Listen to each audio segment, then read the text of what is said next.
Hi, thanks for stopping by. This is Eloise Backus from Columbia, South Carolina. Today I'm making a video, and the purpose of making this video today is that you can know that I am a real person. I am a live person, and I'm a person that have a heart to want to help people. Why I want to help people? Because I need to help one day. I've been there, did that, have the t-shirt to prove that. But in the meantime, like I said, I want you to get to know who I am. I was born and raised in a small town right out from Savannah, Georgia, about 34 miles called Cloudwood, Georgia. I was raised with my mother, my sister, my brother until I was like 7 years old. And my father deserted us. And my mother became a single parent with 3 children to raise. And I was just 7, my sister was 6, my brother was 5. And guess what? He deserted us out in a field picking beans. He was going to Savannah, Georgia to get a job, and he was going to come back and, help take care of us, which my father never returned. I never saw my father another day in my life. And so many years later, I found out that my father passed away. And guess what? He passed away at 53 years old working in a field in Florida. But to get to the point of who I am, yes, I was born and raised by a single parent. Was taught to go to school to get an education and went to school. But in the meantime, we had to work. And we had to work hard. We had to work in the beans field, the peanut field, the cotton field, peas field, you name whatever field there was to work in. We had to get out there and we had to work and go to school and get that education. Well, I was the type of person, I wasn't good out there in that field, I'm telling you. But I would go to school and I would study real hard so I could get that good education. And thank God, because when I did graduate, I was the salutatorian of my class. And I taught my little sister, I would have school and teach her everything that I was learning. And when she graduated, she was valedictorian of her class. Well, my little brother, he didn't get it. He was that little bad little boy. He wasn't thinking about it. He was going to school, but he wasn't thinking about trying to get no good education. And at 17 years old, I had an older brother. My mother waited 17 long years before she had me. And my older brother was living in Jersey City, New Jersey. And he came home and he decided that he wanted us to move back up to Jersey City. So I moved to Jersey City when I was 17 years old. And after I got to Jersey City, I met my husband. And I got married, I think, at 19 years old. And to this marriage, we had six daughters. And I still had this good education, didn't have to work because my husband was a good provider, so I didn't have to go to work. But until my baby was 3 years old, and I took the test for the U.S. Postal Service, passed the test, got this good job, went to work, and like I didn't have a B plane, didn't have a C plane. Well, at 36 years old, I became a widow with 6 daughters. My oldest daughter had just turned 18 years old. My husband got killed by a drunk driver. My baby was just turning 7 years old. He got killed crossing the street in Syracuse, New York. We lived there for 5 years, and he got killed by a drunk driver. Well, now I became this widow with 6 daughters to raise. But I was a Christian. I loved the Lord. I became a Christian at a very young age. So I got into the church, me and my little 6 girls, and I brought them up in the church, taught them the value about God. And so after working up in Jersey City at the post office, I decided I wanted to move back in the South, not a town too small and not one too large. And I had 2 friends living here in South Carolina, only 2 friends, and my best friend and her best friend. And I came here, and after 22 years of working, guess what? Down here in the South, fell, got hurt, lost my job. They gave me an opportunity to sign all these papers and say, well, hey, we're going to let you get on disability retirement. We don't have no, you've never been in trouble or nothing like that. And so I signed off the papers. I had an arbitrator sign off all the papers, sign off my rights, really. And I didn't really know no better.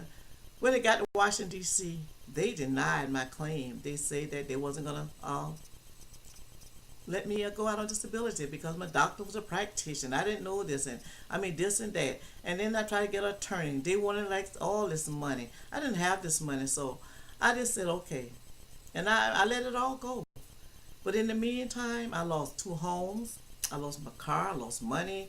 But I lost everything except Eloise. I didn't lose me.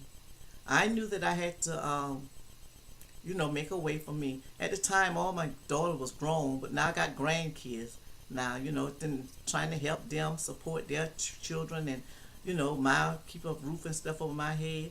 So I became that entrepreneur. I started selling, going to the flea markets and going to yard sales, and I started buying clothes and selling clothes. And I was the lady, they call it Lady Wheezy on Wheel, because I had my trunk full of suits. I would go to Atlanta, Georgia, Charlotte, North Carolina. I would order from Texas, California. I began to sell clothes and hats and you name it, I sold it. And I would go to the flea market on Saturdays, and I was making money. During back that time, you could make good money at the flea market and stuff. And so I became going to yard sale, buying clothes, and then the next week I would sell them, and I began to make a lot of money. And then that's when MySpace came out. I became this great entrepreneur. I wanted to be on MySpace, and my grandchildren, they was all out on MySpace, and I heard that if you get a business, you can get on MySpace and you can, get a lot of people. So I asked them to get me a MySpace. Didn't know nothing about computer. They, Grandma, you too old. You don't need no MySpace. And so I know what my purpose was for the MySpace, but they didn't know. So at the time, I had joined this company called Melaleuca. Great products. Love the products. Joined Melaleuca. And so I got on MySpace and tried to market. Wish I didn't know what I was doing. And I met this young lady. Her name was Sylvia Williams, my great mentor today. And she kept bothering with me out there, and I was saying, what she want? I don't want to be bothered, I don't. But then she wouldn't leave me alone. Then a couple of months later, she came back on, trying to befriend me. I didn't know how to do all this stuff. So we became friends, and she began to tell me, about marketing. And I said, I don't know marketing. She said, well, I'm going to teach you, because what it is, she spent thousands and hundreds of dollars learning how to market. And she began to tell me, she said, I'm going to teach you, and I'm going to teach you for free. Well, this is a Christian young lady. Married, got 3 children, love the Lord, and she was going to teach me for free. So she started beginning to teach me little by little how to get on the internet and how to start marketing. Then we met some more people that's friends of hers, Gospel Jackson and Gregory Drakes, and we would have training every week on the computer, and they began to teach me and help me, but I still wasn't getting it. I was still jumping in from one opportunity to the next opportunity, not really being trained the proper way of how to market. Didn't know about tools and different things. And so they began to tell me all this stuff, but I still wasn't getting it. I just wasn't getting it. And it's different things. They're telling me about YouTube videos and, Twitter. What Twitter was at that time, Facebook and MySpace. And I just wasn't getting it. So for a couple of years, I fall along the wayside. I fall along the wayside. And I still was jumping in from one opportunity for the Mary Kay, the Avon, America Plan, YTV, the Melaleuca, you name it, Skinny Body Care, this care, that care, and still were not making any money. Made a little money, because every time they would tell you, make your list of your families and friends and this and that. Y'all know what I'm talking about. So the family and the friend, they'll come a little while and they'll join. Then after 3 or 4 months, they got to spend $100 and some dollar buying products and different things. Hey, they can't duplicate what you're doing. They're not able to run around and make flyers and business cards and go put on people's cars and the 3-foot rules, talk to everybody you see and do all this. So they became discouraged. They dropped out your business. And that's even up to today. People are not doing that. They don't want to do that. I don't want to do that. I'm 65 years old. I do not want to go out there and put flyers on people's cars. Which I saying all that wrong. If you got the energy and the time, that's a way of offline marketing. And I don't mind doing a little bit of offline marketing if it's consistent and the average person can get out there and do what I'm doing, then fine. And then if it's a product that the average person can make some money, because a person can come in your business, and if they're not making money within 60 to 90 days, people can quit. They're going to quit. And now with all the tools and different things, and they don't know how to learn how to do this, they're going to quit.